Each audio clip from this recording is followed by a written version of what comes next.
기적의 아침입니다. 우리 아침 예배로 하나님 앞에 함께 나가겠습니다. 오늘은 잠언 30장 15절에서 33절까지의 말씀을 묵상하면서 이 아침 하늘의 은혜가 여러분에게 임하는 축복과 감격이 있기를 바랍니다.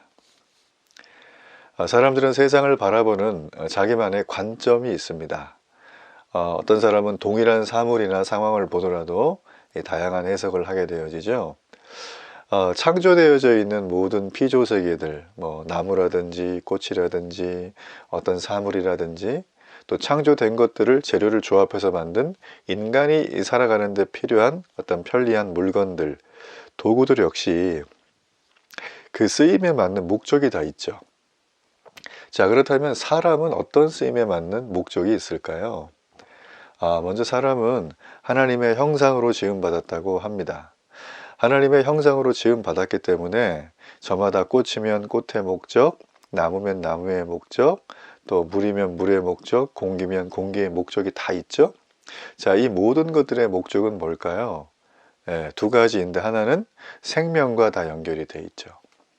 그들이 그 목적을 다할 때 동안은 살아있는 생명 자체가 아름답고 경이롭습니다.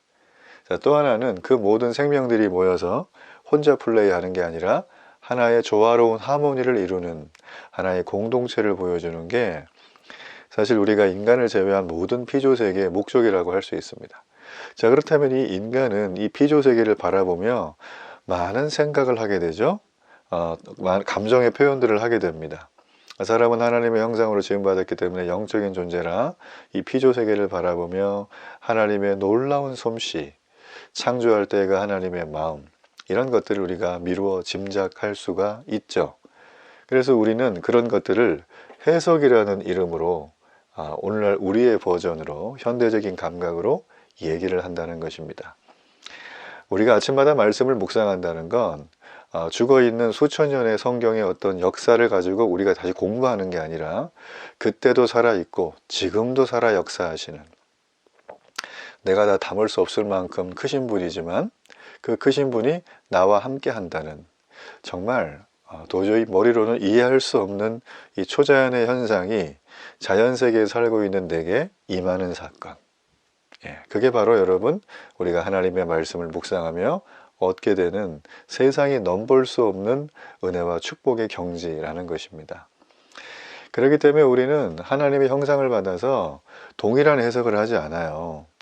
지나가는 어떤 꽃을 보더라도 그 꽃 하나를 가지고 사람들은 색깔을 표현하기도 하고 싱그러움을 표현하기도 하고 계절을 담아내기도 하고, 정말 그 해석의 이 아주 휘황찬란한 이 언어의 유희들은 우리의 마음을 되게 즐겁게 하죠. 자, 이런 것들이 모여져 있는 게 소위 말하면 예술과 문학 아니겠습니까? 여러분, 예술과 문학에는 이 고통이라는 부분이 있기 때문에 굉장히 발전했다는 걸 여러분 다 이해를 하시죠? 자, 제가 오늘 이 말씀을 쭉 드리는 이유는 오늘 참 재밌는 이 잠언의 본문이에요. 특별히 이 오늘의 잠언의 특징을 통틀어서 숫자 잠언이다, 이렇게 말을 합니다. 뭐뭐 하는 것, X가 있고 뭐뭐가 있고 뭐뭐 하는 것이 플러스 1이 있다, 이런 느낌이죠. 약간의 이 공식과 같은 그런 내용들이에요. 근데 숫자 잠언이 총 5개가 등장을 합니다. 5개가. 이 5개의 숫자 잠언이 등장을 하면서 우리에게 주는 참 다양한 생각과 해석들을 하게 되어지죠.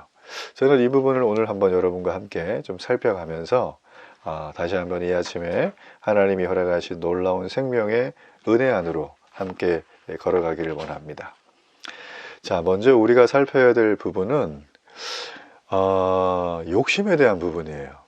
오늘 이 잠언의 지혜자인 이 아굴은 이 만족을 하지 못하고 욕심을 부리는 모습에 대해서 거머리의 두 딸을 비유를 했습니다. 왜 거머리가 두 딸이 있을까? 그런 얘기를 한번 할 필요가 있는데, 사실 이거는 좀 의인화시킨 거죠. 여기 나와 있는 이 거머리라고 하는 이 단어는, 당시에 이 거머리는 고대 문서에 보면 말 거머리 이렇게 언급이 돼 있어요. 근데 이 거머리는 2개의 흡착판이 있는데 하나는 이렇게 딱 붙어 있는 흡착판, 몸에 달라붙는 그런 용도고, 하나는 그 달라붙은 동물의 피를 빨아먹는 데 사용하는 거였어요. 그래서 여기 나와 있는 거머리의 두 딸이라는 그 말은 바로 두 개의 흡착판을 의인화시킨 것입니다. 아굴은 거머리를 의인화하면서 하나의 주제를 말하죠. 만족하지 못하는 것에 대해서 얘기를 해줍니다. 자, 그런 다음에 네 가지의 예를 들어요. 제일 먼저 스올과 퇴에 대한 얘기죠. 이 얘기는 스올은 죽음의 장소고 퇴는 생명의 장소잖아요. 서로 이거는 대조를 이루게 되어지는 건데, 생명을 잉태하는 태가 이 메마른 상태로 묘사되어져 있는 거죠. 아이 배지 못하는 이니까, 그죠? 그러면서 스올과 같이 만족하지 못하는 상태를 드러낸다는 것입니다. 그리고 또 하나는 물로 채울 수 없는 땅을 말해요. 그리고 또 하나는 계속 타오르는 불, 그러니까 물과 불의 대조를 이루죠. 땅이 있는데 그 땅을 살리기 위해서는 반드시 물이 필요하죠.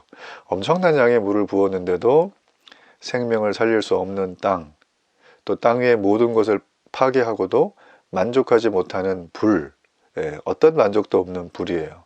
물과 불은 상극이지만 땅을 살리기도 하고 죽이기도 하죠.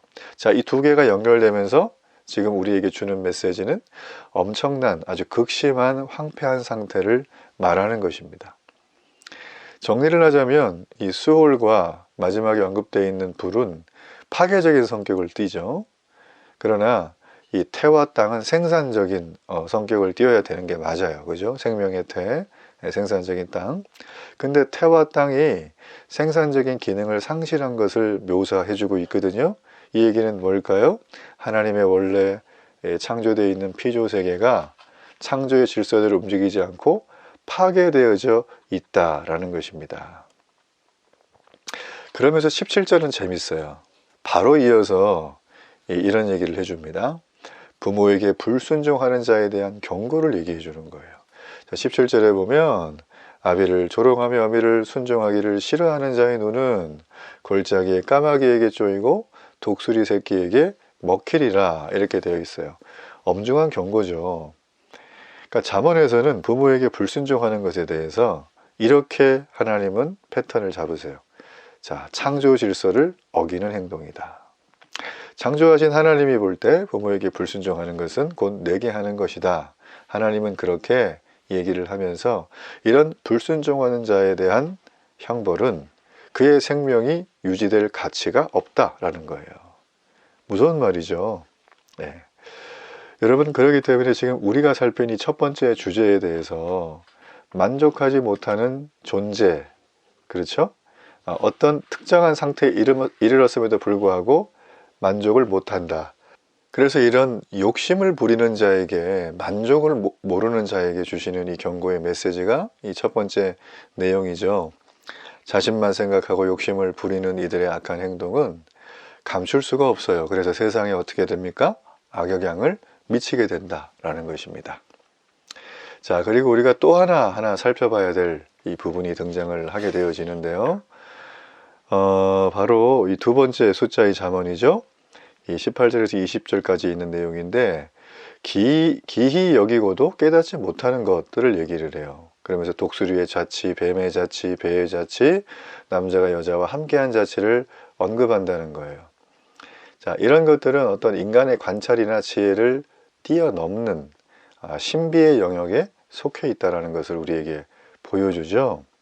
그러니까 내가 널 결코 이해할 수 없는 부분이에요. 그렇기 때문에 우리는 하늘, 땅, 바다, 인간, 눈에 보이는 세상, 이 모든 것들을 이 시대의 메커니즘은 과학으로 설명할 수가 있다. 이성적인 추론으로 나름대로 체계를 만들 수 있다.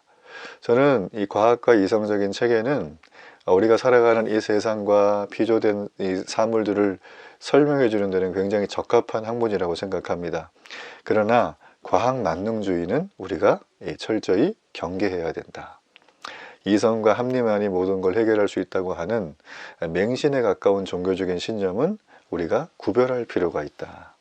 여러분, 이성과 합리로 내 인생이 해석이 됩니까? 내 기분이 우울하고 뭔가 모르게 찜찜하고 뭔가 모르게 내 안에 분노와 다툼이 막 일어나는 마음이 생기는데 이게 이성적인 어떤 메커니즘으로 전부 다 설명이 되면서 인과율에 의해 가지고 뭔가 이렇게 좀 잘 진행이 되던가요? 그렇지 않죠. 그냥 기분은 언제나 널뛰는 거예요. 텐션 좋을 때 널뛰다가 저라면 좀 까그라지고 뭐 그게 사실 사람의 메커니즘이죠. 뭘 거기다 그렇게 큰 의미를 두겠습니까? 여러분, 그러기 때문에 인간의 지혜로 생명이 어떻게 만들어지는가, 이거 자체를 이해한다는 것은 창조자에 대한 엄청난 도전에 해당하는 것입니다. 그래서 이 기이한 네 가지를 우리에게 다시 한번 말을 해주고 있어요. 자, 그리고 세 번째로 이어지는 것은 21절과 23절에 대한 부분인데, 사회 질서를 무너뜨리는 네 가지의 현상에 대해서, 그러니까 세상 질서를 무너지게 하는 이 부분에 대해서 얘기를 해줍니다.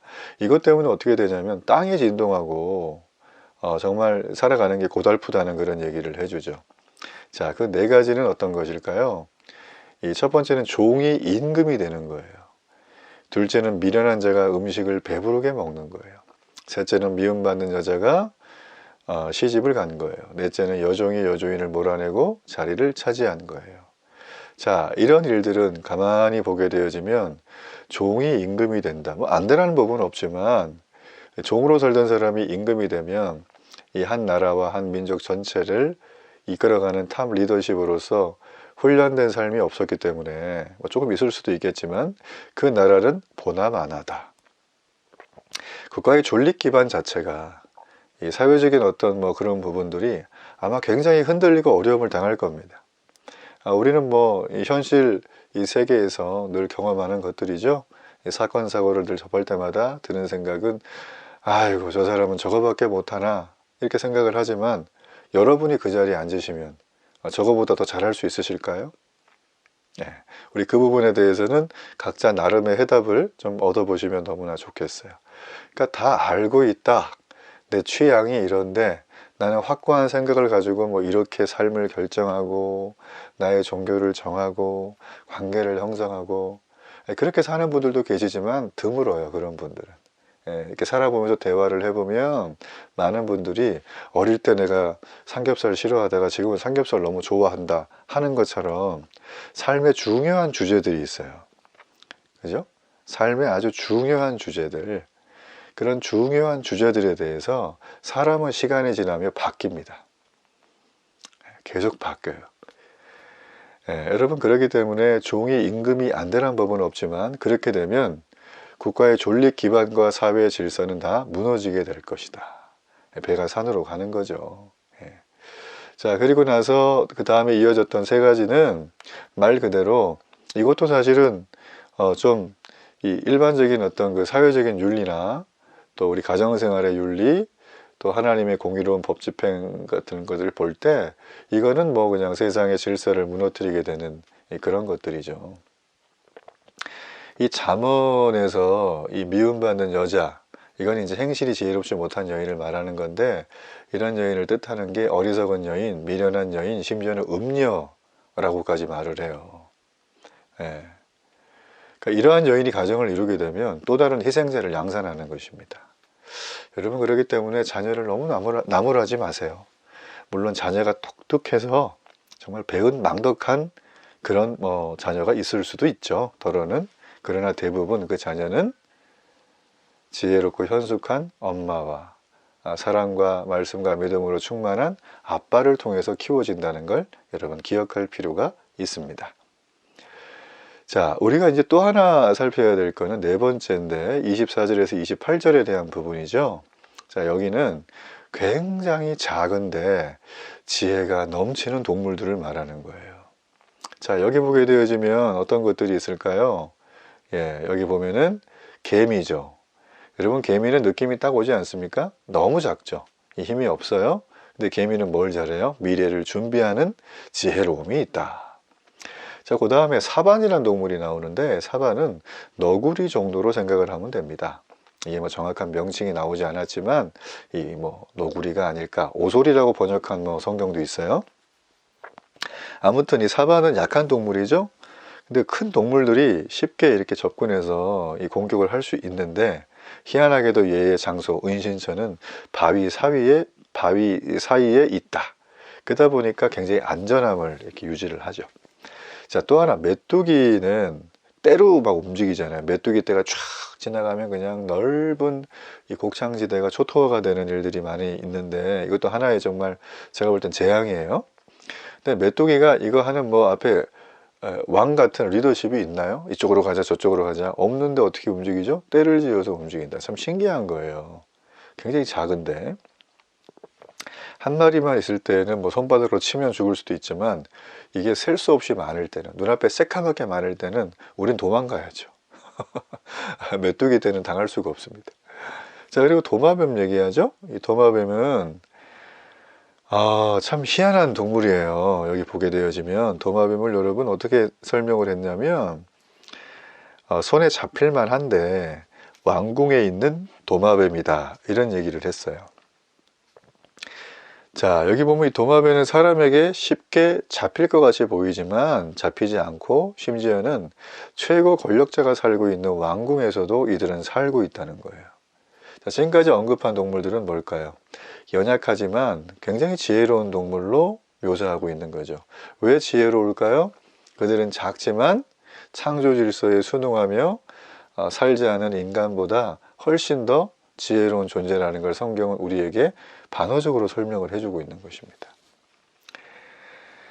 여러분, 그래서 정말 이 창조주 하나님이 이 모든 이 땅에 있는 피조세계의 동식물들에게 준 생존의 능력과 질서는 우리가 얼마나 과학이 발달한다고 이걸 다 규명할 수 있을까요? 불가능하다고 저는 봅니다.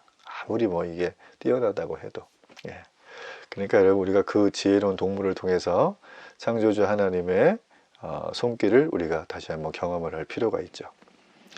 자, 마지막으로 29절과 31절에 나와 있는 거는 이 좀 다른 종자들이에요. 아주 위풍당당하게 다니는 네 동물을 말하고 있습니다. 그러니까 숫자의 결론과 같은 숫자 잠언의 내용을 얘기하고 있는데, 먼저 이제 위풍 있게 걸어다니는 동물은 사자, 뭐 사냥개, 순염소, 뭐 이런 것들을 소개를 해주고 있죠. 당할 수 없는 왕까지 얘기를 해줍니다. 앞에는 동물인데 맨 뒤에는 이 당할 수 없는 왕이다. 먼저 이 세 동물들은 어떤 가파른 산 이런 거를 그냥 능수능란하게 다니죠. 이들에게는 사실 장애물이 될 만한 건 거의 없어요. 지형지물이 이렇게 되어지죠. 그리고 이제 이 개역 성경에는 번역이 되지 않았지만 이 수탉을 뜻하는 단어가 있습니다. 원문에는. 그래서 이제 수탉이 뭐예요? 암탉 사이를 아주 어깨에다 힘주고, 그죠? 목을 뻣뻣하게 세우고 암탉한테 그냥 아주 이 묘한 매력을 풍기면서 위풍당당하게 걷는 수탉의 모습을 우리가 한번 생각을 해볼 수가 있죠. 자, 그러면서 이제 이 단락의 결론을 말해주는 거예요. 이 아굴의 잠언의 33절까지의 전체의 결론. 자, 그 얘기가 어떤 부분이냐면 한번 살펴보는데, 당할 수 없는 왕이랍니다. 자, 당할 수 없는 왕을 이 대목에서 제시하는 이유는 무엇일까요? 바로 왕권의 위엄을 강조한 거죠. 그죠? 그 아굴의 잠언의 결론은 당할 수 없는 왕에 대한 태도를 나타냅니다. 만일에 우리가 왕 앞에서 스스로 높은 채를 하거나 악을 꾀하면 내 입을 내가 틀어 막아서라도 그런 일들은 절대 하지 말라는 명령이 주어진 거예요. 왕이 누구실까요? 날까요? 세상의 모든 것들을 내가 생각하고 판단하고 해서 살아가는데 인생 좀 살림살이 좀 나아질까요? 그거 해보면 해봐도 크게 소득은 없어요. 힘만 들지. 왕은 내가 될 수 없습니다. 여기 보면 당할 수 없는 왕이에요. 우리가 그 어떤 문사력, 어떤 경제력, 어떤 지혜, 어떤 삶의 태도를 가지고 나간다 그래도 왕을 당할 수는 없다. 근데 미련한 자는 어때요? 교만하게 행동하죠? 또 반역하고 불순종하죠? 그래서 어떻게 됩니까? 분열과 분쟁을 일으킬 수 있어요. 그래서 여기 참 재밌고, 이 잠언은 정말 아주 비유가 찰떡이에요. 이 33절을 한번 볼까요? 거기 보면은 이런 말이 있죠. 대저 젖을 저으면 엉긴 젖이 되고 코를 비틀면 피가 나는 것처럼 이렇게 되어져 있어요. 이게 젖을 저으면 치즈가 되죠. 다른 성경에 보면 코를 비틀면 고피가 나는 것처럼 미련한 자들, 당할 수 없는 왕 앞에서 미련한 행동을 하는 자들, 또 패역한 행동을 하는 자들이 만약에 일어나게 되면, 그 나라의 지도자가 되면 그 나라는 불안정하게 되고, 집안의 리더가 되면 그 가정은 날마다 혼비백산할 만큼 힘들 것이다. 그게 만약에 개인의 삶에서 자기가 그렇게 산다면 그의 삶은 균형이라고는 찾아볼 수가 없겠죠. 여러분, 그렇기 때문에 오늘 이 마지막에 전체가 우리에게 해주는 것은 어떤 부분일까요? 이 내용들이 우리에게 해주시는 건 무엇이냐면, 하나님이 허락한 자리를 우리에게 누리는 건 정말 영광이고 축복이에요. 근데 자신에 걸맞지 않은 자리를 가기 위하여 겉모술수를 쓰는 인생을 살아선 그 인생의 마지막은 쪽박이다 라는 거예요. 그리고 설령 내가 지금 높은 자리에 앉아 있다고 해서 그 자리를 권세를 부리고 나의 유익을 취하는 수단으로 삼았으면 안 된다. 우리가 자리가 높을수록, 가진 게 많을수록, 우리가 학식이 더할수록, 내가 경험이 더 많을수록 우리는 해야 되는 게 뭐랄까요? 이 자리는 사명의 자리구나. 이 사명을 감당하기 위해서 하나님이 나를 이곳에 보내셨구나. 그래서 여러분, 이 마음을 항상 마음의 중심에 갖는 게 중요해요. 그렇지 않으면 우리는 교만하게 행하게 되죠. 그러면 하나님은 그 영혼을 정말 사랑하시기 때문에 그 영혼의 자리를 뺏고, 그의 소유물을 뺏고, 그의 모든 것들을 고난과 힘듦과 질병 가운데 던지게 되는 거예요. 왜요? 하나님 우리를 골탕 먹이는 게 아니라 우리를 살리기 위한 하나님의 방편입니다. 여러분, 그러므로 우리의 모든 현재의 상태를 가지고 하나님이 있다 없다, 하나님이 나를 사랑한다, 하나님은 세상에 관심이 없는 분이야, 이렇게 매도해서는 안 돼요.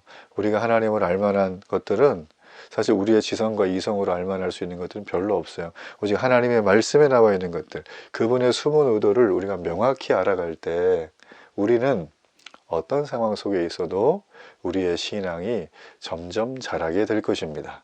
자, 그런 놀라운 은혜가 여러분의 삶 속에 넘치길 주의 이름으로 축복합니다. 우리 결단의 기도를 하나님 앞에 드리겠습니다. 하나님 아버지, 다시금 우리의 위치와 신분을 깨닫습니다. 우리는 여전히 구원받지 못하고 사함받지 못할 죄인이기 때문에 하나님을 벗어나고 싶어하고 내 마음대로 살고 싶어하는 내 마음의 엄청난 거머리 같은 욕심, 또 미물을 바라보면서도 삶의 지혜를 배우지 못하는 미련함, 그리고 하나님 앞에 당할 수 없는 왕임에도 늘 그분에게 반역하는 삶을 사는 우리의 모습, 그럼에도 하나님은 신실하게 나를 이끌어 주심을 감사합니다. 나를 건지심을 감사합니다. 날마다 조금씩 성장하게 하심을 감사합니다. 하나님, 늘 근심 걱정만 하지 말고 내가 읽어야 되기 1000페이지라면 오늘 당장 한 페이지를 읽도록 결심하는 날이 되게 해 주옵소서. 예수님의 이름으로 기도합니다. 아멘.